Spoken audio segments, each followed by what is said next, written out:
So my guest today is Sam Hornsby. She's co-founder of the app Eric, which collects and lists career advice from across the internet so that children can find whatever they want, whenever they want it. So she also ran the UK's largest careers fair for the creative industries from 2016 to 2020, along with her best friend, May Yip. They've been friends for 22 years. They met when they were 8 years old, and the pair have worked together for the last 7 years to build Eric together because they both found themselves in jobs that they hated, because they didn't get the kind of careers advice in their formative years that they should have. So Sam's really passionate now about making sure that children as young as primary can find out what it is they want to do with their lives. Let's get to the interview. Samantha, thank you so much for joining me on the Teachers Podcast today. Hi, I'm so happy to be here.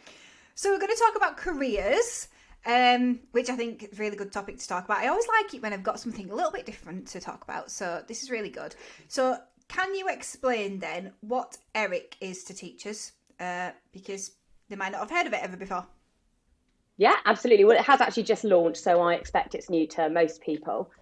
So I run Eric with my business partner / best friend, May. Eric is essentially providing free career advice to young people all over the UK, specifically around the creative industries and the digital industries. The idea is that we take all of the effort out of searching for career advice for teachers, students, parents, and we kind of collect all the best stuff from across the internet, bring it all into one place, and then people can find what they want really, really quickly and really easily. So when you say like you collect all this information, what kind of information is there? Yeah, so we've got articles, podcasts, events, we've got videos. We kind of, if you think of it as like a really well organized library of all the best career content that exists on the internet at the moment. So when I'm going off on a tangent now, but it's better for the conversation. When I was, I think, in the year 11 or something, I did this quiz, which I think this still might do now. I think it might have said teacher. I was like, I'm not doing that. Yeah, here we are. Or actress. I tried both. This is kind of like an amalgamation of the two, to be honest. I was going to say, kind of performing in front of a teaching audience. It's kind of, yeah. So maybe it wasn't that wrong. But I suppose really they were probably quite narrow choices. You know, you passionate about trying to widen the field because, I mean, I don't know, there might have been 45 choices on there that people got. Yeah, well, that problem still exists. Like, that is kind of why we started Eric, because May and I had awful career advice at school. And when we were, 25 and looking around at what was out there, because we realized that we were in careers that we didn't like because of that career advice that we'd had or lack of, we were looking around at what was out there for young people now. And we were like, okay, well, surely schools, kids are getting a better experience now. It's exactly the same stuff. They're using the same quizzes, they're using, the same resources, the same very limited number of options. But one thing that I'm always really keen to stress is that teachers and career advisors are doing the best that they possibly can with the worst tools known to mankind. Yeah. The problem is not them. The problem is the tools that they're being forced to work with. So that's what we're hoping, that we can we can make their lives a lot easier, their jobs better, by giving them the resources that they need. So just out of interest, now you've said that, what career did you go into and why did you end up going down that path? Everybody needs to know now. Yeah, no, totally. Like, the origin story for Eric is basically May and I ending up in jobs that we didn't like. So I love talking about it. And also every time we talk about it, everyone's always like, oh my God, me too. The same thing happened to me. So May and I both were really creative kids when we were younger. We really wanted to kind of, explore that the creative options. But then fast forward however many years, May ends up being a chartered accountant at PwC. Oh my word, that's not creative. Yeah, I know, literally. Also, like, creative accountancy, we learned is not a good thing. Like, no, you shouldn't be a creative accountant. Yeah. So like, definitely the two do not gel. And actually, originally she wanted to get into fashion, so like very far away from the accountancy world. And I actually ended up, I felt like I had to go to uni because that was the only messaging that I'd ever received, but I had no idea what I wanted to do. And so I ended up going to uni for a year, hated it, left, and then just had a series of like kind of meandering jobs, anyone that would take me basically. And so I ended up doing that. And then I started working in the tech startup world, which I really enjoyed because there's a lot of creative problem solving there. So I was able to kind of get my creativity out. But the actual job role was not hugely creative. So so that's our backgrounds, very much kind of, I guess, tech and corporate. So that's why we're here. Yeah. And what you ended up is turning your creativity into entrepreneurship, which I extremely resonate with. Oh, I love that story.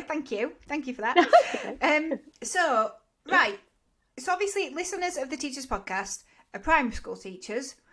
So, you know, why are you here today? Why is it important that teachers and schools are thinking about careers education in primary school?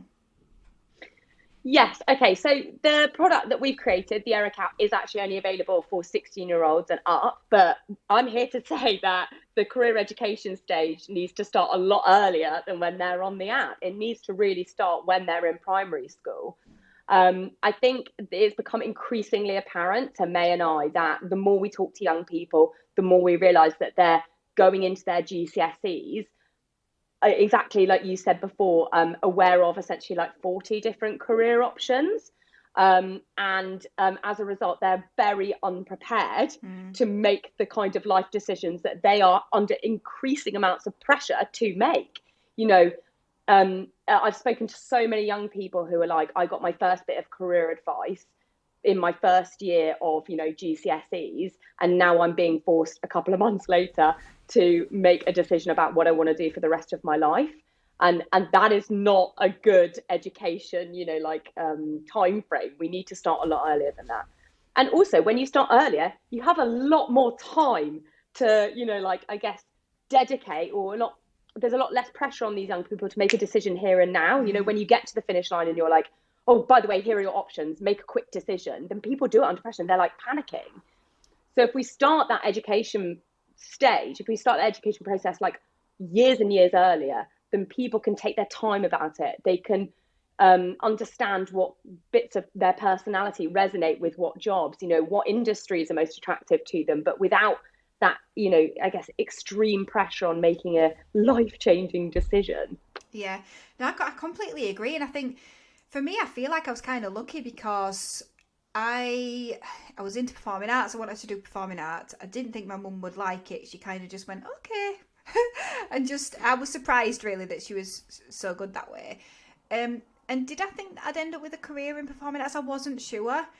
But I kind of picked a good one for developing the whole self. So it wasn't an issue. And luckily, like, teaching came into my life. But if you want to be an accountant, for example, then there's a very set path to follow, or a dentist or a vet. You kind of have to know at GCSE level, you have to take the right subjects. And I always find that really interesting. For me, it was kind of like, well, do the next step and then see what's available to you. But that isn't the same for every career, is it? Which is quite scary when you think about it. Well, exactly. And I think you've hit upon like a really key point there. If we're giving people like career advice or a career education quite late, they may have already chosen the subjects that will then define whether or not they're able to pursue that career path anyway. So, and I think that is a really good point. If we start that conversation a lot earlier, then we can teach people about a variety of different things, and then they can make decisions about, you know, what GCSEs they want to do, or even before that, you know, you do still get to choose certain subjects. I think the creative as well, like this is kind of a separate point. So, I mean, I'll just go straight into it. But another massive barrier, I think, when it comes to another big issue with starting the career education so late means that people are being forced to think in quite a linear way as well. And you know, there aren't defined career paths exactly as you said, when you go into things like the creative industries or the digital industries. So many people in the tech world have taught themselves how to code, how to design. They haven't actually gone and got qualifications. They are self-qualified in a way. And so I think when you take your time about it, you can explore those different avenues, those different meandering career paths in a much more relaxed way. And also it stops being this thing of being like, you know, creative and then corporate and then tech. And it's like, you know, everything is so interlinked now. The creative world is essentially digital most of the time now. So you Yeah. can't really think about these things as like, oh, yeah, but you want to be an artist. Okay, well, that's painting. It's so much more than that now. You know, you have Yeah. blooming NFTs. Well, yeah, I've been That's the learning whole about thing. them recently as well. Yeah, and do you know what I was just thinking? I mean, I suppose there are some careers that are obviously still quite linear and you have to follow this Yeah. process, but it's also awareness of how you can move into the different industries now and how to do it. So a really good example, my husband Ed, who's the other director at Classroom Secrets, he was kind of, he went down the road, not that willingly, into science really. And he didn't want to do that. What he wanted to do was IT. Well, he's a CTO at Classroom Secrets now, but Amazing. the work that he had to put in to kind of jump across to get to IT was quite difficult, but can be done. And I think sometimes we create this this perception that, well, you'll never be able to go into that if you didn't do it. Yet we've got loads of, you know, I don't know if my developers actually have a degree or whether they're just self-taught. I don't care. That doesn't matter to me. What matters to me is what they can do. And I think, yeah, we kind of got to change perception as well as a system, because you don't have to do education in the same kind of way anymore, do you? Totally. And like, oh, 100%. I love that.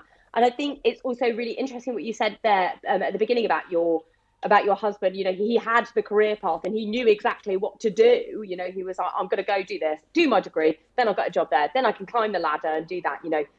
And that is the career advice that we've been giving people for literal decades. Like, we've got that nailed. Like, if you want Yeah. to take a very solid, straightforward career path, oh my good Lord, we know it. You know, we know all of the resources that we should point you to. We know exactly what you need to do. We know exactly where you need to go. And it's like, but our attention is still weirdly focused on those specific roles. I think it's time that that we're like, okay, we've done that to death now. We know exactly what to do when someone comes to us being like, I want to be an accountant. Okay, we know that. Let's move our attention over to those IT roles. How do people get into IT if they don't have a qualification?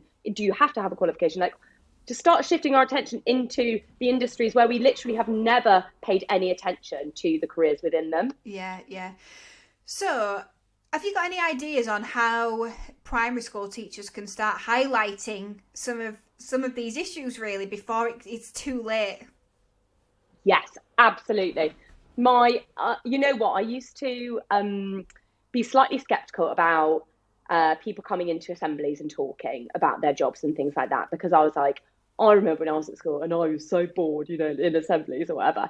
Actually, it's phenomenally effective, especially at things like primary schools, because kids are very much, you know, like, it's a very tangible environment. They're still really engaged by school. They haven't got that weird, like, oh, you're too cool for school kind of vibe Yeah, yet. yeah. So they are actually willing to pay attention. And oh my goodness, it's so effective. The number of people, because I speak to our young people all the time about where they got career advice, you know, like, who do they look to, blah, blah, blah. The number of young people that I speak to who are like, oh, someone came to speak at my assembly when I was at primary school and I've never forgotten it. And that's when I realized that that's what I want to do. But I think what's actually happened is at that point, they're like, that's the only thing that anyone has ever told me that I can do. Yeah. So that's like the most I've explored a career option. So I know how to do that and I'm going to go do it. So I think getting people to come into assemblies and talk about, you know, their own personal experience of what it's like to work in these different jobs, these different industries, is so effective. And getting a broad range of people to come in is the most important thing about that, I would say. Yeah. No, I think it's a really good idea. In fact, I've been to a lot of schools, especially on supply, and I remember certain people coming in. It's making sure that they're not all police officers, isn't it? So yeah, I think that is a good option, really, and an option that people could work on. So for example, at my daughter's school last year, my friend is a vet, and her daughter goes to the same school, so she went in and she did a bit of a talk, and that's great. But it shouldn't just be a vet. We definitely need some entrepreneurs going in. well, if you're creative, this is what you could do. You just create whatever you want, Yeah. and make it a thing. But yeah, I think that's a really good idea. Exactly. And there are so many, just to touch upon, like, where could people go and ask people? I think that's a really good point. Like, the parents will be willing to come and talk. Parents will know other people willing to come in and talk. Teachers will have friends who can come in and talk. But then also get in touch with your local council as well. Like, local councils are so willing to promote businesses that are based in the local area because it's really beneficial for them. So there are so many places that you can go and find these people. Yeah, and I suppose as well, because I'm already thinking, oh, what are the barriers? So I know my friend had to do it on a day where she wasn't working and she happens to be part-time, but actually, like we say, oh, have somebody come in, but we use video a lot now. It could be a video. It could be a video of, and you could even, if you know that person, you could ask the questions of the children first. And yeah, oh, maybe I need to look at something like that, getting a bank of loads of people together talking about the jobs, just for a bit of inspiration, because you forget, don't you, that as a 5-year-old, you've got no idea. I mean, I tell my children what I do in a day, but they still don't get it. Today I was like, Mummy's recording the podcast for the teachers podcast all day today, and they were like, okay. Not a clue. Don't even know what that means. Because they're not here, and I want them to not be here, because then I can't get on.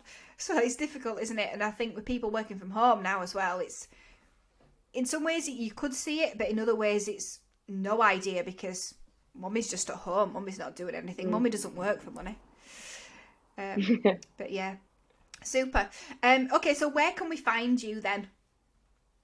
So, well, you can find Eric on, if you want to chat to Eric. That sounds like talk to Frank. That's not the kind of vibe that it is. But if you want to find Eric, the Eric app, and have a look at that, basically, we are very active on Instagram. Handle is at the Eric app. Same with Twitter, and on LinkedIn, we're just at the Eric app, I think. But if you're looking to talk to me, I'm very active on LinkedIn, so please do connect with me. I'd be so happy to kind of chat to people and like give people advice about how to get better career advice a bit earlier. I'm so passionate about it. So and that anything I can do to help. And that is seeping through. And so obviously we have a primary audience, but how are you working now with secondary schools? Yeah, so it's completely free for any teachers, students, schools, like anyone to do with a school, it is free for. And so we're distributing to, we have a belief essentially that career advisors, like I said before, the problem is not them. The problem is that they are essentially, to use an analogy, you go into a library and look at the librarian and ask the librarian to direct you to where to go in the library. And that is how we should be using career advisors. But at the moment, we're expecting career advisors to be the actual library, which makes no sense, because you cannot rely on a single person to know like every single job, every single career path to get into that job, every single industry, every single this. It's like a human encyclopedia. Like, that's absurd. And so the way we're working with secondary schools is to essentially try and allow them to be the librarian rather than the library. So career advisors, I was about to call them librarians, institutionalized by my own analogy. The career advisors use Eric as like a signposting tool. So essentially young people come to them being like, I want to get into the creative industries or the digital industries, and they're like, actually you should go to Eric.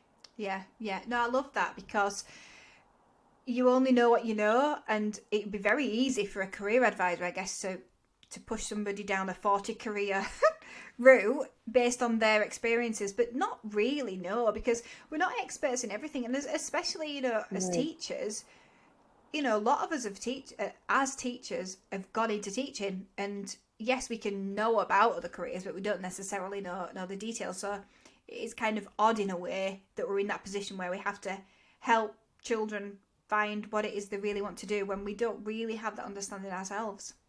No, it honestly blows my mind how we're still operating in this format, especially with the internet, which should be making everyone's lives a lot easier. It seems to be that like a career advisor's job has only got more and more stressful, but no one has actually gone out there to try and help them do their job effectively. And like career leaders, that's like that's not even their full-time job, like they are teachers and then they are career leaders, and it's like the pressure on these poor people. I don't know. Honestly, I couldn't do it. Well, it's all right because you're helping them now. Well, exactly. Yeah. Oh, Samantha, thank you so much. I've had such a lovely chat. Oh, well, thank you for having me. I've enjoyed every second. Thank you.